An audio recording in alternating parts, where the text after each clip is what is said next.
Hey everybody, Jason here. So today I thought I would go ahead and do a video review. I know it's been a little while since I've done one, and I figured I would go ahead and do another one before Christmas and all that. So yeah, well anyways, I'm going to jump right into it. And the video review I'm doing today is on the iPad 32 gig first generation. So the things that you know about the 32 gig first gen is that it has a normal display. It displays 1080p video or whatever and all that. It's a bit thicker um, on the sides and stuff, as you can tell, and it only comes available in black. Um, so anyways, I'll go around the iPad and tour it. Here's the volume buttons. This is the screen orientation lock, or you can also use this to mute your volume. On the top, you have, where is it, 3.5mm headphone jack and a microphone right next to that, and you also have your sleep and wake button here. On the bottom you have your speaker right here, and you have your 30-pin connector, and on the back you have your awesome Apple writing where it says iPad and all that. Yes, I Pokemoned mine out because I got tired of looking at a bare iPad, so I put the Pikachu and the Pokemon White Victini and Zekrom sticker on the back of it. So, but yeah, things you notice about this one: it's thicker, it's only in black, and to be honest, I actually like this one better than the two. Um, it's a little bit heavier, but if you're going to sacrifice the weight on the product, then I wouldn't even worry about it, to be honest. This thing isn't that much. It's like maybe, I don't know, a pound and a half.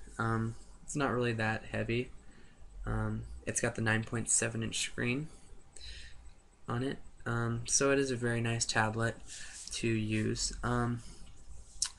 And up here, I forgot to point out, is like a little ambient light sensor, so when you go into like a dark room or whatever, your screen will get brighter.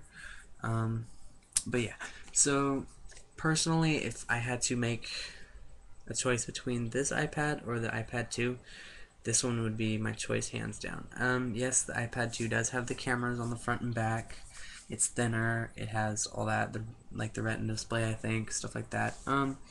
But to be honest, I'm perfectly fine with this one. Yes, this has the A4 chip in it, and it's a single core. But to be honest, I like the performance on this one a lot better than I do the iPad 2. The iPad 2 feels kind of clunk. It's not like clunky. It's like too light. You feel like when you pick it up, you're gonna drop it and break it, and I don't like that feeling. So it's too light in regards to product weight. The second one is, but I definitely like the first one. It's not too heavy that you couldn't hold it around or hold it in your hand and read a book for 3 hours. You know, like it's not super heavy. Like it's light enough that you can do that. The iPad 2, it's thinner. The volume buttons are placed awkwardly on the device. It's just overall, I don't like the feel of the iPad 2. I hope that they fix a lot of the features that are on the iPad 2 on the iPad 3, but I doubt that they're going to like redesign it completely. They're probably just going to add the Retina display, enhanced video, and all that. But anyways, enough about the iPad 2 because it sucks. But the original iPad, it came out the same price and all that. $499 was the base model, $599, $6, and so on and so forth.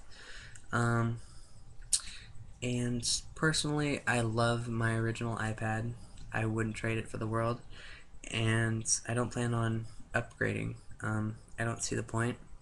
I mean, I have the best iPad sitting in my lap right now, you know? And for the price, yes, it is a little bit expensive, but if you're familiar with Apple products, the price, you get what you pay for, really. And with the Apple tablet as compared to the other industry standard tablets like the Samsung Galaxy Tab, Acer Iconia, all those, there really is no comparison. Hands down, Apple's tablet is a much more supported, like it's a much more stable device.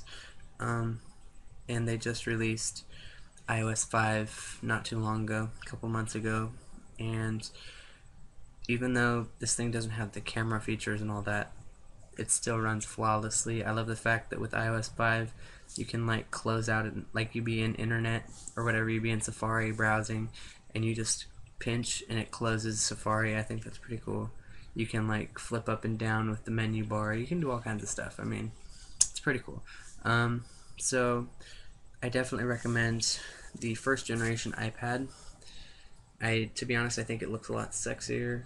And overall design, I love the design. I wouldn't trade this in for the new one. I wouldn't even bother, you know. This one's perfect.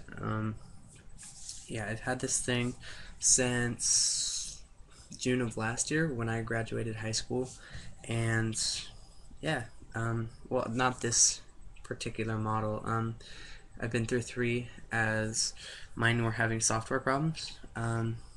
Because the software when it first came out was kind of, it had flaws as it was a tablet instead of a portable device like a hands, like a small device instead of a tablet. So that's the third one, but I haven't had any problems with this one. So but yeah, and Apple is really good about their tech support. They've replaced them all free of charge, no questions asked. Just tell them what's wrong, and they're like, okay, let me go get you another one.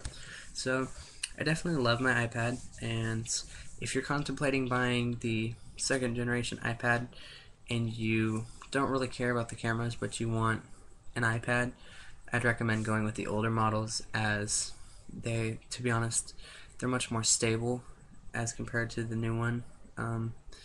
And overall feel, I think that the original iPad has a better feeling than the newer one. As just like the iPod Touch, the fourth generation, it has it's slanted on the sides, so the volume buttons are placed sideways, like at a slant. So it's kind of hard to like control the volume easily. This one, it's directly on the side, like you can just easily turn it down and up with ease. I like that. And one thing I like about this iPad as compared to the newer one is that the speaker on this one is much louder. I know that they kind of dimmed down the speaker when they released it, and I was kind of baffled. Like, I went to the Apple store and I was testing it out, and I can blast mine and you can hear it in another room. Like, it's really, really loud. But this newer iPad, when you blast the music, you can barely hear it. And it's just like the iPod Touch is like, you can barely hear the music. You have to be in a really quiet room, otherwise it's going to be hard to hear things. So I definitely like the original iPad because of the fact that it's unbeatable. I mean, it preferably, if they didn't release the iPad 2, I think the original iPad would do just fine. But they always have to update their shit. So yeah. But anyways, like I said, if you guys are looking for an Apple tablet but you're not wanting the cameras or FaceTime or any crap like that, go with the original iPad. You won't have any problems with it and you'll love it, as I do. And if you do want the camera or whatever, cheapest alternative is just to go out and pick up the iPod Touch. It's got the same exact features that the iPad does for $300 cheaper. So yeah. So I mean, you can get yourself an iPad and an iPod Touch, and it's not really gonna matter. But anyways, yeah. So like I said, I definitely recommend the first generation iPad. It's not the sleekest thing in the world, but if you compare it to a bunch of other tablets that are running on Android or any other operating system, they're a lot heavier, they're thicker, they're cheaper feeling. Apple's got a solid product. The only problem that I have with this iPad is the fact on the back that this aluminum casing, to me, it dents too easily. Well, it's not like super easily, but like if you like toss it on your bed or something and it barely hits something, you get a little dent. So like on mine, I don't know if you can see it, but right there, There's a little dent on the top, but other than that, yeah. But it's another thing I like about this one is because it's a tablet and you don't have to take it everywhere. You don't have to worry about buying a screen protector. Um, there's absolutely not a single scratch on my screen, and I don't know why. I mean, considering that it is glass, and you would think that it would scratch, but I haven't gotten a single scratch on my glass. It's just a fingerprint magnet. That's the only complaint that I have. So, yeah. Well, anyways, I thought I'd do a quick video review on the original Apple iPad 32 gig Wi-Fi model. They're available in Wi-Fi and 3G or Wi-Fi, and the price starts out at $400. Pretty much after tax and all. They're $379 refurbished on Apple's website for 16 gig, I think. So, yeah, but refurbished is just as good. So I definitely recommend the original over the iPad 2 for the fact that it doesn't feel cheaply made, and yeah. So, anyways, I'm gonna let you guys go, and I'm not gonna do another video before Christmas. So, Merry Christmas, Happy Holidays, Happy Hanukkah, Kwanzaa, all that. And I will shoot you guys with a video review on the new Xbox 360 Slim when I get it for Christmas. So, happy holidays, and I'll catch you guys later.